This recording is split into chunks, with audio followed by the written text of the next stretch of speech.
Hello అండి, అందరూ ఎలా ఉన్నారు? ఈరోజు నేను చెప్పబోయే రెసిపీ కాజు డ్రై ఫ్రూట్ బాస్కెట్ అండి. ఎలా చేసుకోవాలో చూపిస్తానో వచ్చేయండి. ముందుగా ఒక మిక్సీ జార్ని తీసుకొని 200 గ్రామ్స్ కాజు వేసుకొని ఇలా పౌడర్ లాగా మిక్స్ చేసి పక్కన పెట్టేయండి. స్టవ్ మీద ఒక ఫ్రై పాన్ తీసుకొని దాంట్లో మీకు నచ్చిన డ్రై ఫ్రూట్స్ వేసుకొని ఫ్రై చేసుకోండి. అవి ఫ్రై అయిన తర్వాత దాంట్లో 2 స్పూన్స్ తేనె వేసుకొని లేదా మీకు నచ్చితే షుగర్ సిరప్ థిక్గా చేసుకుని వేసుకుని పక్కన పెట్టేయండి. అదే ఫ్రై ప్యాన్లో 150 గ్రామ్స్ షుగర్ వేసుకొని 1 కప్ వరకు వాటర్ వేసుకొని తీగపాకం వచ్చే వరకు వెయిట్ చేయండి. తీగపాకం వచ్చిన తర్వాత దాంట్లో ముందుగా మనము పౌడర్ చేసుకున్న ఆ పౌడర్ని వేసేసి బాగా కలుపుకోవాలి.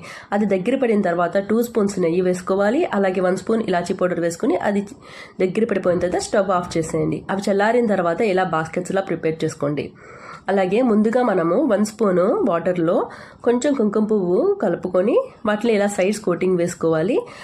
ఆ మధ్య గ్యాప్లో స్టఫింగ్ కింద ఈ డ్రై ఫ్రూట్స్ని వేసి అలాగే సిల్వర్ లీవ్స్ ఉంటే సైడ్స్ అంటించండి. మా వీడియో మీకు నచ్చితే